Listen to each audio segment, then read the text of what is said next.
ಇಲ್ಲಿ ನೋಡಿ, ಇದು ಒಬ್ಬ ವಿದ್ಯಾರ್ಥಿಯ ಸ್ಕ್ಯಾನ್ ಕಾಪಿ. ಇಲ್ಲಿ ಯಾವ ರೀತಿ ನಿಮಗೆ ವಿದ್ಯಾರ್ಥಿಗಳಿಗೆ ಮೋಸ ಆಗುತ್ತದೆ ಅಂದರೆ, ಇಲ್ಲಿ ಕ್ವಶನ್ ನಂಬರ್ಗಳನ್ನು ಕೊಟ್ಟಿದ್ದಾರೆ ಇವರು 1 2 3 ಅಂತ. ಇಲ್ಲಿ ನಿಮಗೆ ಕಾಣ್ತದೆ ಕ್ವಶನ್ ನಂಬರ್ 1 2 3 4 5ಗೆ ಕ್ವಶನ್ ನಂಬರ್ ಎಗೆ ಕೊಟ್ಟಿದ್ದಾರೆ. ಇಲ್ಲಿ ಕ್ವಶನ್ ನಂಬರ್ಗಳನ್ನು ನೋಡ್ಬೋದು ನೀವು. ಇಲ್ಲಿ ಇದು ಫಿಸಿಕ್ಸ್ ಕ್ವಶನ್ ಪೇಪರು, ಇದರಲ್ಲಿ ಇಷ್ಟೇ ಇದಕ್ಕಿದೆ ಅಂತ ಏನೂ ತಿಳಿಯೋದಿಲ್ಲ.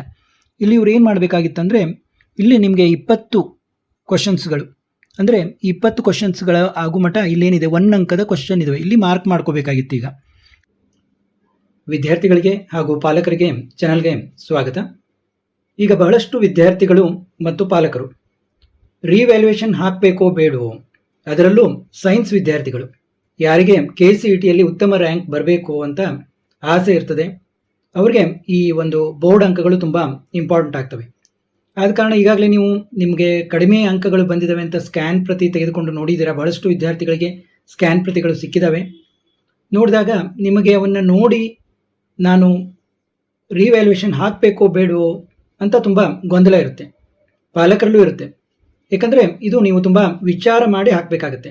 ಅಲ್ಲಿ ಒಂದು ರಿವ್ಯಾಲ್ಯೂಯೇಷನ್ನಲ್ಲಿ ಒಂದು ಏನು ಕಂಡೀಷನ್ ಇದೆ ಅಂದರೆ, ಒಂದು ವೇಳೆ ನಿಮ್ಮ ಅಂಕಗಳು ಕಡಿಮೆ ಆದರೆ, ಅಂದರೆ ಈಗ ನೀವು ರಿವ್ಯಾಲ್ಯೂಯೇಷನ್ ಹಾಕಿರ್ತೀರ, ಈಗ ಒಂದು ಫಿಸಿಕ್ಸ್ ಪತ್ರಿಕೆಯನ್ನು ನೀವು ರಿವ್ಯಾಲ್ಯೂಯೇಷನ್ ಹಾಕಿದ್ದೀರಾ ಅಂತ ತಿಳ್ಕೊಳ್ಳಿ. ನಿಮಗೆ ಅಂಕಗಳು ಕಡಿಮೆ ಬಂದಿವೆ ಅಂತ ಅನಿಸಿದೆ, ನೀವು ರಿವ್ಯಾಲ್ಯೂಯೇಷನ್ ಹಾಕಿದ್ದೀರಾ ಅಂತ ತಿಳ್ಕೊಳ್ಳಿ. ಆದರೆ ಅವರು ರಿವ್ಯಾಲ್ಯೂಯೇಷನ್ ಮಾಡಿದಾಗ ಇನ್ನೂ ನಿಮಗೆ ಕಡಿಮೆ ಅಂಕಗಳು ಬಂದವು, ಯಾರು ರಿವ್ಯಾಲ್ಯೂಯೇಷನ್ ಮಾಡ್ತಾರಲ್ಲ ಅವ್ರಿಗೆ ಇನ್ನೂ ಈ ಒಂದು ಪತ್ರಿಕೆಗೆ ಇನ್ನೂ ಕಡಿಮೆ ಅಂಕ ಬರ್ತಾ ಇದೆ ಅಂತ ಅನಿಸಿದರೆ, ಅವರು ಒಂದು ವೇಳೆ ನಿಮಗೆ ಕಡಿಮೆ ಅಂಕಗಳನ್ನು ಕೊಟ್ಟರೆ ಅದೇ ಅಂಕಗಳು ಫೈನಲ್ ಆಗ್ತವೆ. ಅಂದರೆ ನಿಮಗೆ ಮೊದಲಿದ್ದ ಅಂಕಗಳನ್ನು ನೀವು ಬೇಡುವಂತಿಲ್ಲ, ಆ ರೀತಿ ಅದೇ ಅಂಕ ನಿಮಗೆ ಫೈನಲ್ ಆಗಿಬಿಡುತ್ತೆ. ಆದ ಕಾರಣ ನೀವು ತುಂಬ ವಿಚಾರ ಮಾಡಿ ಹಾಕಬೇಕು. ಹಾಗಂತ ವಿದ್ಯಾರ್ಥಿಗಳಿಗೆ ಅನ್ಯಾಯ ಆಗಿಲ್ವಾ? ಬಹಳಷ್ಟು ಆಗಿದೆ. ಬಹಳಷ್ಟು ವಿದ್ಯಾರ್ಥಿಗಳಿಗೆ ಚೆನ್ನಾಗಿ ಬರೆದ್ರೂ ಕೂಡ ಕಡಿಮೆ ಅಂಕಗಳು ಬಂದಿವೆ. ಎವರೇಜ್ ವಿದ್ಯಾರ್ಥಿಗಳಿಗೆ ಒಳ್ಳೆಯ ಅಂಕಗಳು ಬಂದಿವೆ. ಯಾವ ರೀತಿ ಇದಾಗಿವೆ ಇಲ್ಲಿ ಅನೇಕ ಇದನ್ನು ನಾವು ನೋಡ್ಬೋದು. ನಾನು ನಿಮಗೆ ಸ್ಕ್ಯಾನ್ ಕಾಪಿ ಕೂಡ ತೋರಿಸ್ತೀನಿ, ಯಾವ್ಯಾವ ರೀತಿ ವಿದ್ಯಾರ್ಥಿಗಳಿಗೆ ಮೋಸನೇ ಅನ್ಬೋದು ಇದು. ಯಾಕಂದರೆ ಕೆಲವೊಂದು ಎವರೇಜ್ ವಿದ್ಯಾರ್ಥಿಗಳಿಗೆ ಉತ್ತಮ ಅಂಕ ಬಂದಿವೆ, ಉತ್ತಮ ಅಂಕಗಳ ವಿದ್ಯಾರ್ಥಿಗಳಿಗೆ ಕಡಿಮೆ ಅಂಕಗಳು ಬಂದಿವೆ. ಇದರಲ್ಲಿ ಕೆಲವೊಂದು ಇನ್ಸ್ಟ್ರಕ್ಷನ್ನಲ್ಲಿ ಕೂಡ ಕೆಲವೊಂದು ಗೊಂದಲ ಇದೆ. ಈಗ ನೋಡಿ, ಇದೊಂದು ಕೆಮಿಸ್ಟ್ರಿ ಕ್ವಶನ್ ಪೇಪರ್ ಅಂತ ತಿಳ್ಕೊಳ್ಳಿ. ಇದರಲ್ಲಿ ಇವರೇನು ಹೇಳಿದ್ದಾರೆ, ಕನ್ನಡದಲ್ಲಿ ವಿವರಣೆ ಇಲ್ಲದ ನೇರವಾಗಿ ಉತ್ತರಿಸಿದ ಸಾಂಖ್ಯಿಕ ಲೆಕ್ಕಗಳಿಗೆ ನಿರ್ದಿಷ್ಟ ಮಾನವನ್ನು ಬರೆಯದ ಅಂತಿಮ ಉತ್ತರಕ್ಕೆ ಯಾವುದೇ ಅಂಕಗಳು ಇರುವುದಿಲ್ಲ. ನೋಡಿ ಇನ್ಸ್ಟ್ರಕ್ಷನ್ ಇದೇ ರೀತಿ ಇಂಗ್ಲಿಷ್ನಲ್ಲೂ ಇನ್ಸ್ಟ್ರಕ್ಷನ್ ಇದೆ, ಅದು ನೀವು ನೋಡ್ಬೋದು. Direct answers to the numerical problems without detailed step and specific unit for final answer will not carry any marks ಅಂತ. ಆದರೆ ಇಲ್ಲಿ ನೀವು ಏನು ಈ ರೀತಿ ಒಂದು ನ್ಯೂಮೆರಿಕಲ್ ಪ್ರಾಬ್ಲಮ್ಸ್ ಇದ್ದಾವೆ, ಅಲ್ಲಿ ಸ್ಟೆಪ್ ವೈಸ್ ಆನ್ಸರ್ಗಳನ್ನು, ಸ್ಟೆಪ್ ವೈಸ್ ಅಂಕಗಳನ್ನು ನೀಡಲಾಗಿದೆ. ಆ್ಯಕ್ಚುಲಿ ನಿಮ್ಮ ಒಂದು ಕೀ ಆನ್ಸರ್ನ ನೋಡಿದರೆ ನ್ಯೂಮೆರಿಕಲ್ ಪ್ರಾಬ್ಲಮ್ಸ್ಗೆ ಸ್ಟೆಪ್ ವೈಸ್ ಅಂದರೆ ನೀವು ಮೊದಲು ಒಂದು ಫಾರ್ಮುಲಾ ಹಾಕಿದರೆ ಅದಕ್ಕೆ 1 ಅಂಕ, ಆ ಫಾರ್ಮುಲಾದಲ್ಲಿ ವ್ಯಾಲ್ಯೂಗಳನ್ನು ಸರಿಯಾಗಿ ಹಾಕಿದರೆ ಅದಕ್ಕೆ 1 ಅಂಕ, ಈ ರೀತಿ ಅಂಕಗಳು ಇರ್ತವೆ. ಆದರೆ ಕೆಲವು ಒಂದು ವ್ಯಾಲ್ಯೂಯೇಟರ್ ಏನು ಮಾಡಿದ್ದಾರೆ ಅಂದರೆ, ನೀವು ಫಾರ್ಮುಲಾ ಹಾಕಿದ್ರು ಯಾವುದೇ ಅಂಕ ಕೊಟ್ಟಿಲ್ಲ, ನೀವು ವ್ಯಾಲ್ಯೂ ಹಾಕಿ ಇದನ್ನು ಮಾಡಿದ್ರು ಅದಕ್ಕೂ ಯಾವುದೇ ಅಂಕ ಕೊಟ್ಟಿಲ್ಲ. ಕೊನೆಯಲ್ಲಿ ಏನು ನಿಮ್ಮ ಒಂದು ಉತ್ತರ ಬಂದಿದೆ ಅದು ತಪ್ಪಾಗಿತ್ತಂದರೆ ಯಾವುದೇ ಮಾರ್ಕ್ಸನ್ನು ಅವರು ಕೊಟ್ಟಿಲ್ಲ. 3 ಅಂಕ ಇದ್ದರೆ ಅವರು 0 ಅಂಕ ಕೊಟ್ಟಿದ್ದಾರೆ, ಏನೂ ಅಂಕ ಕೊಟ್ಟಿಲ್ಲ. ಅದೇ ಕೆಲವು ವಿದ್ಯಾರ್ಥಿಗಳಿಗೆ ಏನಾಗಿದೆ, ಅವರಿಗೆ ಮೊದಲನೇ ಸ್ಟೆಪ್ಪಿಗೆ 1 ಅಂಕ, ಎರಡನೇ ಸ್ಟೆಪ್ಪಿಗೆ 1 ಅಂಕ, ಕೊನೆಗೆ ಸರಿಯಾಗಿರಲಿಲ್ಲ ಅಂದರೆ ಇಲ್ಲ, ಅಂದರೆ 2 ಅಂಕ ಆದರೂ ಬಂದಿದೆ. ಇದೇ ರೀತಿ ಇಲ್ಲಿ 5 ಅಂಕದ ಪ್ರಶ್ನೆಗಳಿದ್ದಾವೆ. 5 ಅಂಕದ ಪ್ರಶ್ನೆಗಳಲ್ಲಿ ಕೂಡ ಆನ್ಸರ್ ಎನಿ 4 ಅಂತ 5 ಅಂಕದ ಪ್ರಶ್ನೆಗಳಿವೆ. ಅಲ್ಲಿ ಕೆಲವೊಮ್ಮೆ ಏನಿದೆ ಅಂದರೆ ABC ಅಂತ ಪಾರ್ಟ್ ಇರುತ್ತೆ. A ಪಾರ್ಟ್ ಬರೆದ್ರೆ 2, B ಪಾರ್ಟ್ ಬರೆದ್ರೆ 2, C ಪಾರ್ಟ್ ಬರೆದ್ರೆ 1 ಅಂತ. ಅವರು ನಾನು ನೋಡಿದಾಗೆ A ಪಾರ್ಟು ಸರಿ ಇದೆ, B ಪಾರ್ಟು ಸರಿ ಇದೆ, C ಪಾರ್ಟು ಸರಿ ಇದೆ, ಎಲ್ಲವನ್ನ ಟಿಕ್ ಹಾಕಿದ್ದಾರೆ. ಮತ್ತು ಅವರ ಏನು ಕೀ ಆನ್ಸರ್ನಲ್ಲಿ ಯಾವ ರೀತಿ ಇದೆ ಅದೇ ರೀತಿ ನಮ್ಮ ವಿದ್ಯಾರ್ಥಿಗಳು ಬರೆದಿದ್ದಾರೆ. ಬರೆದರೂ ಕೂಡ ಅವರು ಒಂಥರ ಲ್ಯಾಂಗ್ವೇಜ್ನಲ್ಲಿ ಕೊಡೋ ಹಾಗೆ 5 ಅಂಕಗಳಿಗೆ 4 ಅಂಕ ಕೊಟ್ಟೆ, 3 ಅಂಕ ಕೊಟ್ಟೆ, ಈ ರೀತಿ ಮಾಡಿದ್ದಾರೆ. 5 ಅಂಕಕ್ಕೆ 5 ಅಂಕ ಕೆಲವು ಇವ್ಯಾಲ್ಯೂಯೇಷನ್ ಮಾಡುವಾಗ ವ್ಯಾಲ್ಯೂಯೇಟರ್ ಕೊಟ್ಟಿಲ್ಲ, 4 ಅಂಕಗಳನ್ನು ಕೊಟ್ಟಿದ್ದಾರೆ. ಅದೇ ರೀತಿ ಸೇಮ್ ಬರೆದಂಥ ಇನ್ನೊಬ್ಬ ವಿದ್ಯಾರ್ಥಿಗೆ 5ಕ್ಕೆ 5 ಅಂಕ ಕೊಟ್ಟಿದ್ದಾರೆ. ಹೀಗಾಗಿ ಇಲ್ಲಿ ಏನಾಗ್ತದೆ, ಎನಿ 4 ಅಂದಲ್ಲಿ ನಿಮಗೆ 20 ಅಂಕ ಕೊಡುವಲ್ಲಿ 4 4 4 ಕೊಟ್ಬಿಟ್ರೆ ನೀವು ಎಷ್ಟೇ ಜಾಣ ವಿದ್ಯಾರ್ಥಿ ಆಗಿದ್ರು ಕೂಡ ನಿಮಗೆ 20ಕ್ಕೆ 16 ಅಂಕ ಬಿದ್ದು, ಮತ್ತು ಈಗಾಗಲೇ ನಾನು ಹೇಳಿದ್ನಲ್ಲ 3ಕ್ಕೆ 0 ಅಂಕ ಬಿದ್ದುಬಿಡ್ತವೆ. ಆ ರೀತಿ ಆಗಿ ನಿಮಗೆ ಬಹಳಷ್ಟು ಒಂದು ವ್ಯತ್ಯಾಸ ಕಂಡು ಬರ್ತದೆ. ಮತ್ತೆ ಇನ್ನೊಂದು ಏನಂತಂದ್ರೆ, ಎಕ್ಸ್ಟ್ರಾ ಬರೆದಿರ್ತಾರೆ ವಿದ್ಯಾರ್ಥಿಗಳು. ಎಕ್ಸ್ಟ್ರಾ ಬರೆದಾಗ ಅದನ್ನ ಎಕ್ಸ್ಟ್ರಾ ಅಂತ ಮಾಡಿ ಅದು ಸರಿಯಾಗಿದ್ರು ಕೂಡ ಅದಕ್ಕೆ ಅಂಕ ಅಲ್ಲಿ ಕೊಟ್ಟರು ಕೂಡ ಕೊನೆಯಲ್ಲಿ ಕ್ಯಾಲ್ಕುಲೇಷನ್ ಮಾಡುವಾಗ ಅದಕ್ಕೆ ಅಂಕಗಳನ್ನು ಕೊಡೋದಿಲ್ಲ. ಆದರೆ ನಾನು ನೋಡಿದಂತೆ ಏನಾಗಿದೆ ಅಂದರೆ, ಕೆಲವು ವಿದ್ಯಾರ್ಥಿಗಳು ಎಕ್ಸ್ಟ್ರಾ ಏನು ಬರೆದಿಲ್ಲ ಅವರು. ಈಗ ನೀವು ಇಲ್ಲಿ ನಾನು ಹೇಳ್ತೀನಿ, ಇಲ್ಲಿ ಫಿಸಿಕ್ಸ್ನಲ್ಲಿ ನೋಡಿ, ಫಿಸಿಕ್ಸ್ ಇದು ಕ್ವಶನ್ ಪೇಪರ್, ಇದರಲ್ಲಿ ಒಂದು ವಿದ್ಯಾರ್ಥಿಗೆ ಅವರು ಏನು ಮಾಡಿದ್ದಾರೆ ಅಂತಂದರೆ, ಈಗ ನಾನು ನಿಮಗೆ ತೋರಿಸ್ತೀನಿ. ಇಲ್ಲಿ ಪಾರ್ಟ್ ಬಿ ಅಲ್ಲಿ answer any 5 of the following ಅಂತ ಇದೆ. ಅದೇ ರೀತಿ ಪಾರ್ಟ್ ಸಿ ಅಲ್ಲಿ answer any 5 of the following ಅಂದಿದ್ದಾರೆ. ಈಚ್ ಕ್ವಶನ್ ಕ್ಯಾರೀಸ್ 3 ಮಾರ್ಕ್ಸ್ ಅಂತ. ಇಲ್ಲಿ ಏನು ಮಾಡಿದ್ದಾರೆ, ಪಾರ್ಟ್ ಸಿ ಅಲ್ಲಿ ಆ ವಿದ್ಯಾರ್ಥಿ ಬರೆದಿರೋದು 5 ಪ್ರಶ್ನೆಗಳು. ಆ ವಿದ್ಯಾರ್ಥಿ ಬರೆದಿದ್ದು 5 ಪ್ರಶ್ನೆ, ಬರೆಯಬೇಕಾದದ್ದು 5 ಪ್ರಶ್ನೆ. 5 ಪ್ರಶ್ನೆಗಳನ್ನು ಆ ವಿದ್ಯಾರ್ಥಿ ಸರಿಯಾಗಿ ಬರೆದಿದ್ದಾರೆ. 3 ಅಂಕ ಕೊಡ್ತಾ ಹೋಗಿದ್ದಾರೆ. ಕೊಟ್ಟು ಕೊನೆಗೆ ಏನು ಮಾಡಿದ್ದಾರೆ ಅಂದರೆ 4 ಇದನ್ನು ಮಾತ್ರ ಅಲ್ಲಿ ಕನ್ಸಿಡರ್ ಮಾಡಿದ್ದಾರೆ. ಅಂದರೆ 3 ಇಂಟು 4 12 ಅಂಕಗಳನ್ನು ಮಾತ್ರ ಕೊಟ್ಟಿದ್ದಾರೆ. ಇನ್ನೊಂದು ಪ್ರಶ್ನೆಗೆ ಎಕ್ಸ್ಟ್ರಾ ಅಂತ ಮಾಡಿದ್ದಾರೆ. ಅವರೇ 3 ಅಂಕ ಕೊಟ್ಟಿದ್ದಾರೆ, ಅಲ್ಲಿ ಎಕ್ಸ್ಟ್ರಾ ಅಂತ ಬರೆದ್ಬಿಟ್ಟಿದ್ದಾರೆ. ಆ ವಿದ್ಯಾರ್ಥಿ ಆಕ್ಚುಲಿ ಎಕ್ಸ್ಟ್ರಾ ಬರದೇ ಇಲ್ಲ. ಆನ್ಸರ್ ಎನಿ 5 ಅಂತ ಇದೆ ಪಾರ್ಟ್ ಸಿ ಅಲ್ಲಿ. ಫಿಸಿಕ್ಸ್ನಲ್ಲಿ ನೋಡಿ ನೀವು, ಆ ವಿದ್ಯಾರ್ಥಿ ಬರೆದಿದ್ದು 5, ಆದರೆ ಇವರು ಅಲ್ಲಿ ಇದನ್ನು ಮಾಡುವಾಗ ಎಕ್ಸ್ಟ್ರಾ ಅಂತ ಬರೆದಿದ್ದಾರೆ. ಅದು ಯಾಕೆ ಆಯಿತು ಏನು ಅಂತ ಅವರು ಹೇಗೆ ಕನ್ಫ್ಯೂಸ್ ಆಗ್ತದೆ ಅನ್ನೋದು ನಿಮಗೆ ಅಲ್ಲಿ ಸ್ಕ್ಯಾನ್ ಪೇಪರ್ನಲ್ಲಿ ತೋರಿಸ್ತೀನಿ. ಯಾಕಂದರೆ ಅಲ್ಲಿ ಯಾವುದಕ್ಕೂ ನಿಮಗೆ ಇಷ್ಟೇ ಕ್ವಶನ್ ಇರ್ತವೆ ಈ ಪೇಪರ್ನಲ್ಲಿ, ಈ ಲ್ಯಾಂಗ್ವೇಜ್, ಈ ಒಂದು ಸಬ್ಜೆಕ್ಟ್ನಲ್ಲಿ ಅಂತ ಅಲ್ಲಿ ಏನೂ ಮಾರ್ಕ್ ಇಲ್ಲ. ಈ part A, part B, part 3 ಅಂತ ಎಲ್ಲೂ ಏನೂ ಇದಿಲ್ಲ. ಅಲ್ಲಿ ತುಂಬ ಲಕ್ಷ ಕೊಟ್ಟು ಇವರು ಒಂದು ಮಾರ್ಕ್ ಮಾಡಿಕೊಂಡು ಬರೀಬೇಕಾಗ್ತದೆ. ಈ ಏನು ಇವ್ಯಾಲ್ಯೂಯೇಷನ್ ಮಾಡೋರು ಅವರು ಆ ರೀತಿ ಮಾಡಿಲ್ಲ. ಆದ ಕಾರಣ ವಿದ್ಯಾರ್ಥಿಗಳಿಗೆ ಅಂಕಗಳು ಕಡಿಮೆ ಆಗ್ತಾ ಹೋಗ್ತವೆ. ಮತ್ತೆ ಅವರು ತೀರಾ ಏನು ಮಾಡಿದ್ದಾರೆ ಅಂದರೆ, ಕೀ ಆನ್ಸರ್ನಲ್ಲಿ ಯಾವ ರೀತಿ ಆನ್ಸರ್ ಇದೆ ಅದೇ ರೀತಿ ಆನ್ಸರ್ ಬೇಕು ಅಂತ. ಆ್ಯಕ್ಚುಲಿ ಸಬ್ಜೆಕ್ಟನ್ನು ಅವರು ಟೀಚ್ ಮಾಡ್ತಾ ಇದ್ರೆ, ಅವರಿಗೆ ಅದರ ಸಬ್ಜೆಕ್ಟ್ ಬಗ್ಗೆ ತುಂಬ ನಾಲೆಜ್ ಇದ್ದರೆ ಒಂದು ಕ್ವಶನ್ಗೆ ಬೇರೆ ಬೇರೆ ಟೈಪ್, ಈಗ 5 ಪ್ರಾಪರ್ಟೀಸ್, ಒಂದು 3 ಪ್ರಾಪರ್ಟೀಸ್ ಬರೀರಿ ಅಂದರೆ ಅದಕ್ಕೊಂದು 8 ಪ್ರಾಪರ್ಟೀಸ್ ಇರ್ತವೆ. ಆ ಒಂದು ಕೀ ಆನ್ಸರ್ನಲ್ಲಿ ಒಂದು 4 ಪ್ರಾಪರ್ಟೀಸ್ ಕೊಟ್ಟಿರ್ಬೋದು, 4 ಪ್ರಾಪರ್ಟೀಸ್ ಬೇರೆ ಕೊಟ್ಟಿರ್ಲಿಕ್ಕಿಲ್ಲ. ಅದನ್ನು ಆ ವಿದ್ಯಾರ್ಥಿ ಬರೆದಾಗ ಆ ಕೀ ಆನ್ಸರ್ನಲ್ಲಿ ಯಾವುದೇ ಪ್ರಾಪರ್ಟಿ ಅಲ್ಲಿ ಹೋಲಿಕೆ ಆಗಲಿಲ್ಲ ಅಂದರೆ ಈ ಒಂದು ವ್ಯಾಲ್ಯೂಯೇಷನ್ ಮಾಡುವಂಥ ಲೆಕ್ಚರರು ಅಂಕ ಕೊಡೋದಿಲ್ಲ.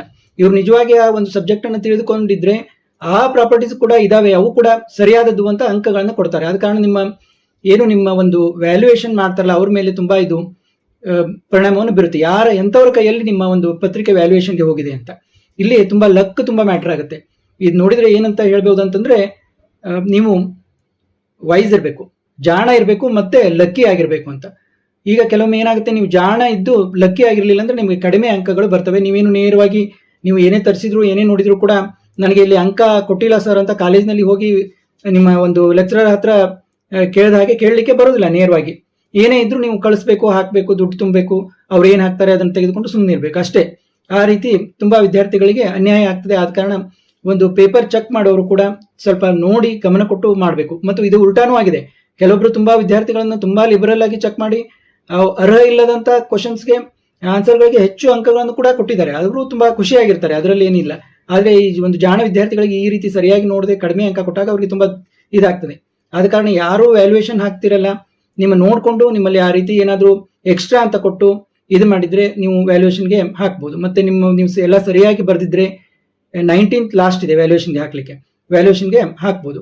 ನೀವು ಇಲ್ಲಿ ಸ್ಕ್ಯಾನ್ ಪೇಪರ್ಗಳನ್ನು ಕೂಡ ನೋಡ್ಬೋದು ಯಾವ್ಯಾವ ರೀತಿ ಏನಾಗಿದೆ ಅಂತ.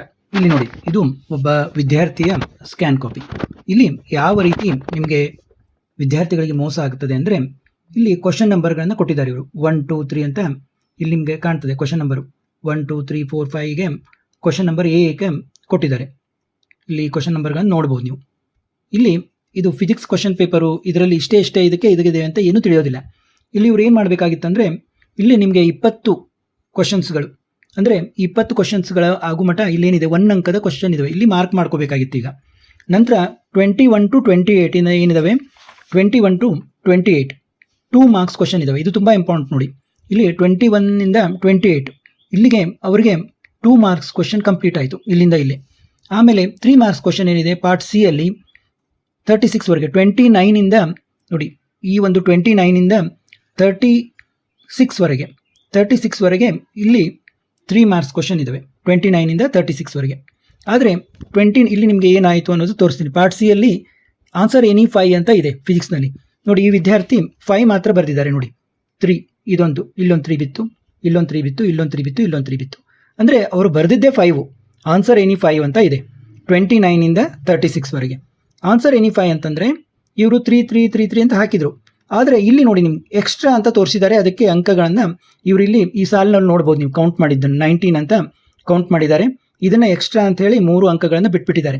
ನೋಡಿ, ವಿದ್ಯಾರ್ಥಿ ಏನು ತಪ್ಪು ಮಾಡಿದ್ದಾನೆ ಪಾಪ, ಅವನಿಗೆ ಇಲ್ಲಿ 3 ಅಂಕಗಳು ಹೋಗ್ಬಿಟ್ಟು ಅವನು ಬರೆದಿದ್ದೇ 5, ಬರಿಬೇಕಾದದ್ದು 5, ಅವನು ಬರೆದಿದ್ದು 5. ಆದರೆ ಇವರು ಎಕ್ಸ್ಟ್ರಾ ಅಂತ ಕನ್ಸಿಡರ್ ಮಾಡಿಬಿಟ್ಟಿದ್ದಾರೆ. ಅಂದರೆ ಇವರು ಏನೋ ಕನ್ಫ್ಯೂಸ್ ಮಾಡ್ಕೊಂಡಿದ್ದಾರೆ. ಪಾರ್ಟ್ ಸಿ ಅಲ್ಲಿ ಬರೀಬೇಕಾದದ್ದು ಆನ್ಸರ್ ಎನಿ 5 ಅಂತ 29 36ವರೆಗೆ ಇದ್ದಾವೆ. ಆಮೇಲೆ 37 ಏನಾಗುತ್ತೆ ಅಂತಂದರೆ ನೋಡಿ, ಪಾರ್ಟ್ ಡಿ ಅಲ್ಲಿ ನಾನು ನಿಮಗೆ ಎಲ್ಲ ಕ್ವಶನ್ ಪೇಪರ್ ನೋಡಿ ಸರಿಯಾಗಿ ಹೇಳ್ತಾ ಇದ್ದೀನಿ. 37ನಿಂದ 41ವರೆಗೆ 37ನಿಂದ 41ವರೆಗೆ ಇವು 5 ಅಂಕದ ಪ್ರಶ್ನೆಗಳು.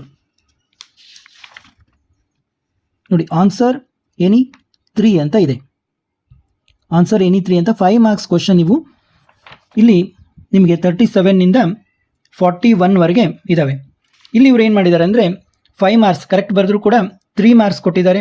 3, 5, 5 ಅಂತ ಮಾಡಿದ್ದಾರೆ. ಬಹುಶಃ ಅವರು ಅಲ್ಲಿ ಆ ಪೇಜ್ನಲ್ಲಿ ಈ 3ಅನ್ನು ಇಲ್ಲಿ ಇದ್ರ ಜೊತೆಗೆ ಜೋಡಿಸ್ಕೊಂಡಿದ್ದಾರೇನೋ ಅಂತ ಅನಿಸುತ್ತೆ ನನಗೆ. ಹೀಗಾಗಿ ಇದನ್ನು ಎಕ್ಸ್ಟ್ರಾ ಅಂತ ಕನ್ಸಿಡರ್ ಮಾಡಿದರೆ, ಆದರೆ ಇದು ಆ್ಯಕ್ಚುಲಿ ಇರೋದು 5 ಮಾರ್ಕ್ಸ್ ಕ್ವಶನ್. ಇದು 3, 5, 5 ಅಂತ ಹೀಗೆ ಬಂದುಬಿಟ್ಟಿದೆ.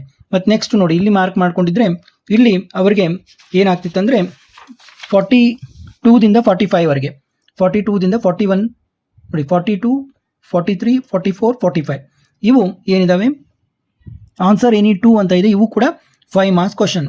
ಇಲ್ಲಿ ನೋಡಿ, ಪಾರ್ಟ್ ಡಿ ಅಲ್ಲಿ 37 ಕ್ವಶನ್ ನೋಡಿ. ವಿದ್ಯಾರ್ಥಿ ತುಂಬ ನೀಟಾಗಿ ಈ ಆನ್ಸರನ್ನು ಬರೆದಿದ್ದಾನೆ. 37 ಕ್ವಶನ್ ಎಲ್ಲ ಪಾಸ್ ಹಾಕಿದ್ದಾರೆ. ನೀವು ನೋಡ್ಬೋದು, ಇಲ್ಲಿ ಪಾಸ್ ಹಾಕಿದ್ದಾರೆ. ಇಲ್ಲಿ ಕೇವಲ 3 ಅಂಕಗಳನ್ನು ಕೊಟ್ಟಿದ್ದಾರೆ ವಿದ್ಯಾರ್ಥಿಗೆ.